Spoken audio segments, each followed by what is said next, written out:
आमच्या इथे गटर आहेत, गटरामध्ये पण एकदम किडे आहेत. आमच्या घरामध्ये किडे येतात. इथं पब्लिकला जायला जागा नाही आहे. इथून एक माणूस जरी पडला ना त्याला टाके पडतात. जाताना बॉडी एकदम चादरीमध्ये जाते.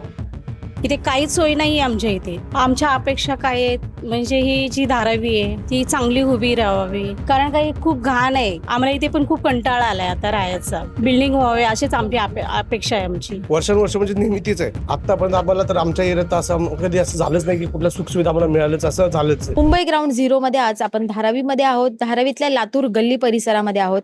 लातूर गल्ली परिसरामध्ये नागरिकांना नेमक्या कोणत्या समस्या आहेत याच विषयी आजच्या या ग्राउंड झिरो मधून आपण माहिती घेणार आहोत. आपल्यासोबत इथे एक स्थानिक आहेत, त्यांच्याकडून माहिती घेऊयात की नेमक्या या ठिकाणी नेमक्या काय काय समस्या आहेत. तुमचं नाव सांगा, किती वर्षांपासून तुम्ही धारावीत राहता? माझं नाव राज शाजीराव साळुंके. माझा जन्म इथे झालेला आहे लातूर गल्लीमध्ये. आणि समस्या म्हणजे अशी आहे की हा 90 फीटचा रस्ता आहे बाहेरून, तिथून जो कचरा जमा होतो इकडे, तो कचरा पूर्ण चाळीच्या कॉर्नर पर्यंत येतो. लोकांना येण्यासाठी समस्या आहे. आणि हे बघा, तुम्ही बघताय पाईपाची लाईन किती पडलेली आहे. आणि समजा कोणाला कमी जास्त इथे झालं, काय झालं, पडलं, काय झालं, तर दुखापत कोणाला होणार आहे. हा, तर वारंवार त्याच्या तक्रारी टाकल्या आणि आम्ही त्यांना सांगितलं की एक मोठी लाईन पाईपलाईन आम्हाला द्या. ही पाईपलाईन काढा. एक मोठी पाईपलाईन गेल्याने कसं तो डायरेक्टली आतमध्ये जाईल, हा भाग इथून निघून जाईल. उद्या समजा कोणाला काय झालं कमी जास्तीला, तर इथून घेऊन कसं जायचं. आमचं म्हणजे मोठा हा प्रश्न आहे की आम्हाला एक मोठा स्पेस करून द्यावं आणि काहीतरी परिवर्तन. हा, आणि परिवर्तन करून, कारण कसं आहे, आम्हाला माणसाला कोणाला दुखापत आली, काय झालं, पडलं, काय झालं, डेड बॉडी पण घेऊन यायची असेल तर आम्हाला ते चादरीमध्ये टाकून घेऊन यावं लागतं, किंवा घरात काय झालं तर त्याला चादरीमधून घेऊन जावं लागतं. म्हणजे आमची एवढी वाईट परिस्थिती झालेली आहे इथे. आणि आता तुम्ही प्रत्यक्ष बघत आहे की काय परिस्थिती दिसते तुम्हाला इकडे. दोन्ही साईडला बघा पायऱ्या हे केलेले आहेत. का पायऱ्या केल्या? कारण लोकांना चढायला त्रास होतो म्हणून, त्यासाठी. तर तुम्ही बघा ही परिस्थिती इथली, बघा बाहेरची परिस्थिती, बघा तुम्ही आतली परिस्थिती बघा कशी आहे ते. पूजा विनायक सावळकर. मी 3 वर्ष झालं राहते. म्हणजे तुम्ही लग्न होऊन इथे आला तसं? लग्न होऊन 5 वर्ष झाले, पण मी तिसरा वर्ष चालू आहे माझं इथं राहते मी. अच्छा, इथे काय काय समस्या आहेत तुम्हाला? काय नाही, तर रस्ते बरोबर नाहीत, गटर लवकर साफ करत नाही, एवढंच की चालायला थोडा त्रास होतो इथून. तर तुम्ही प्रेग्नंट आहात, अशा ह्याच्यामध्ये इथे एवढ्या आरोग्याच्या समस्या आहेत किंवा गटार साफ नसतात, त्याचा तुमच्या आरोग्यावर कसा परिणाम होतो? काय मच्छर आमच्या इथं लई आहेत, मच्छर खूप चावतात, एवढंच आहे. आणि त्रास लई आहे आम्हाला इथं. ह्या गल्ल्या छोट्या छोट्या आहेत, उद्या जर काही इमर्जन्सी असेल किंवा काय असेल तर तुम्ही कसं इथून जाय करता? हे पहिलं बनवलं पाहिजे तेव्हा तर आम्हाला जायला भेटेल ना. आता कसं बघू काय. निवडणुकींचा माहोल आहे, नगरसेवक ज्या तुमच्या आगामी असतील त्यांच्याकडनं तुम्ही काय अपेक्षा ठेवता? काय ना, आमचे रस्ते बरोबर करून द्या, नीट बनवून द्या.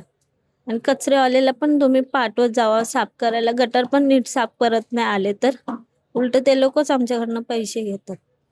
अच्छा, म्हणजे तुम्हाला जे गटार साफ करायचे त्याचे तुम्हालाच पैसे, आणि ते कधी येतात? कधी ते पण बोललं तरच येतात, नाही ते येत नाही. ते दादाला सांगितल्यावर येतात. ताई प्रेग्नंट आहेत, अशा परिस्थितीमध्ये जर त्यांना इमर्जन्सीमध्ये बाहेर पडायचं असेल तर बाहेर पडण्यासाठी देखील पुरेशी जागा नाहीये. अशा वातावरणामध्ये धारावीकर त्यांचं जीवन व्यतीत करत आहेत आणि त्यांच्यामध्ये बदलाव घडावा, त्यांच्या आयुष्यात, त्यांच्या जीवनात बदलाव घडावा असं कोणत्याही विरोधकांना वाटत नाही का, असा प्रश्न या निमित्ताने उपस्थित होतो. धारावीतल्या लातूर गल्लीमध्ये आपण आहोत. आधी आपण ज्या ताईशी बोललो ती देखील लातूर गल्लीमधलीच होती. आता आपल्यासोबत एक दादा आहेत, त्यांच्याकडून जाणून घेऊया की त्यांच्या या भागामध्ये समस्या नेमक्या काय काय आहेत. समस्या म्हणलं तर आता तुम्हाला तर लिटरली बघायलाच आवडेल की चालायला रस्ता वगैरे नाहीये, गटारात तर पाणी. आम्ही कसं चालतो, कसं जातो हे आम्हालाच कळत नाही. कारण आमचे लहान लेकरं या पाण्यातनं, या चिखल पावसाळ्यात तर अक्षरशः विचारण्याची गोष्टच नाहीये. इथे इतकं पाणी जमलेलं असतं, अक्षरशः ते पाणी जमलं, पाऊस पडला तर उंदरं घरात घुसतात, इतके प्रॉब्लेम आहेत इथे खूप. म्हणजे असं पावसाळ्यात तर सोडून द्या, इतर दिवसात पण आमच्याकडे रोज गटार तुंबलेलीच असते दररोज. तुम्ही याच्या तक्रारी करता त्यावेळेस रिस्पॉन्स कसा असतो? रिस्पॉन्स म्हणजे फक्त सांगतात पाठवतो, माणसांनी पाठवतो, बस. ते माणसं कधी येतात कधी जातात आम्हाला कळत पण नाही, येत पण नाहीत ते.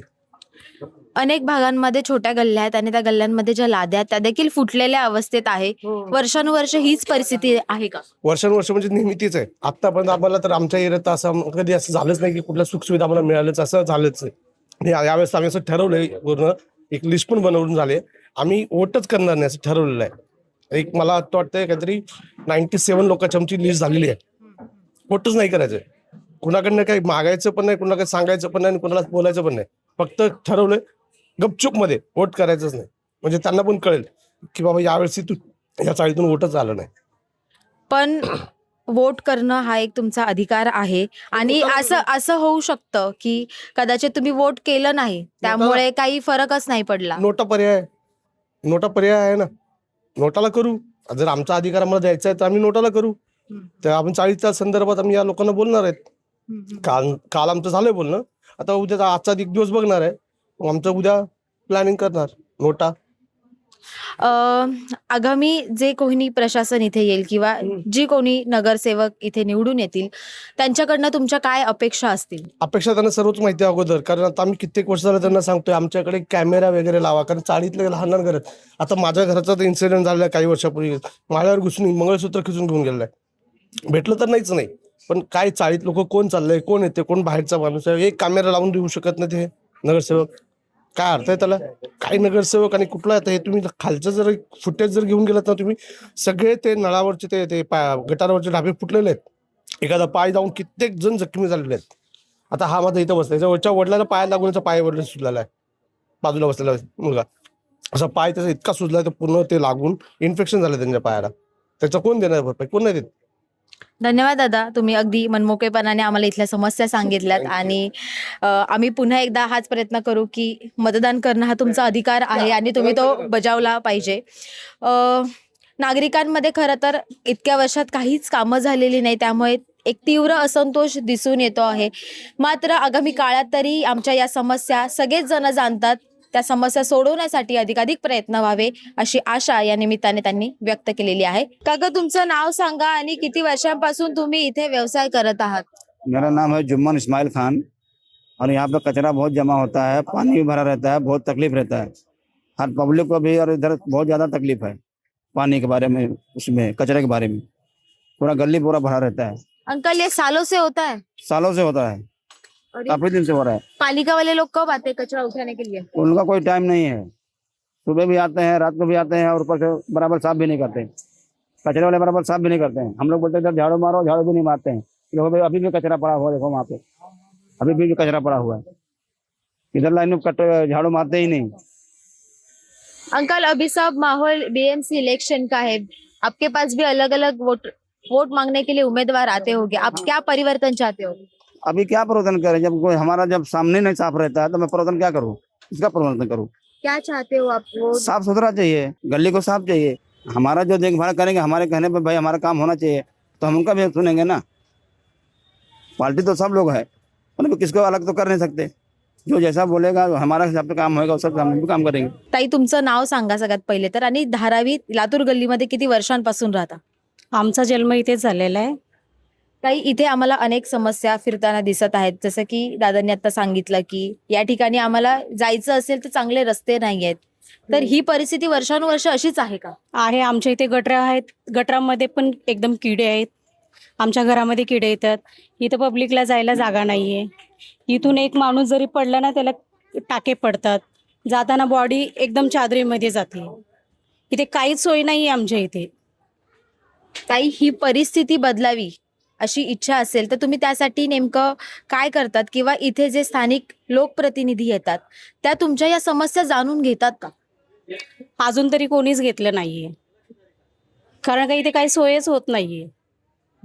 धारावी आमचे लेडीज बाथरूम जरी गेले इतकी घाण आहे ना, साफ करणारा सध्या 15 दिवसाला, 1 महिन्याला, 2 महिन्याला येतोय. काहीच इथे सोय नाहीये तसं म्हणायला गेलं तर. मग ही महिनाभर स्वच्छतागृहे स्वच्छ नाही होत, तर मग ही स्वच्छतागृहे तुम्ही स्वच्छ करून घेतात का, किंवा बोलवता का? हा, आम्ही बोलवतो. शाखेमध्ये जातो, शिवसेनेच्या त्यांचे माणसं येतात. परवाच्या दिवशीच मी बोलली, पापड मैदानामध्ये आले होते ते लोक, तर त्यांनी येऊन काल साफ करून गेले रविवारच्या दिवशी. म्हणजे आम्ही जोपर्यंत जात नाही तोपर्यंत इथे येत नाहीत आमच्या इथे. हा ताई, तुम्ही जर सांगितलं की सध्या निवडणुकींचा माहोल आहे, वेगवेगळे उमेदवार तुमच्याकडे येत आहेत आणि तुमच्या समस्या जाणून घेत आहेत, आगामी नगरसेवक जे तुमच्या भागातले असतील त्यांच्याकडनं तुमच्या काय अपेक्षा आहेत? आमच्या अपेक्षा काय आहेत म्हणजे ही जी धारावी आहे ती चांगली उभी राहावी. कारण काही खूप घाण आहे. आम्हाला इथे पण खूप कंटाळा आलाय आता राहायचा. बिल्डिंग व्हावे अशीच आमची अपेक्षा आहे आमची. ठीक आहे, धन्यवाद ताई, तुम्ही मनमोकळेपणाने संवाद साधला. इथे आता नागरिकांना परिवर्तन हवं आहे. स्वच्छ सुंदर वातावरणातली इमारतीतली घरं हवी आहेत. वर्षानुवर्ष या नागरिकांनी अशाच झोपडीमध्ये, छोट्या घरामध्ये, अस्वच्छ स्वच्छतागृहांमध्ये दिवस काढलेले आहेत. आता बदलाव व्हावा अशीच अपेक्षा इथल्या नागरिकांची आहे. हा व्हिडिओ अधिकाधिक धारावीकरांपर्यंत नक्की पोहोचवा. धन्यवाद.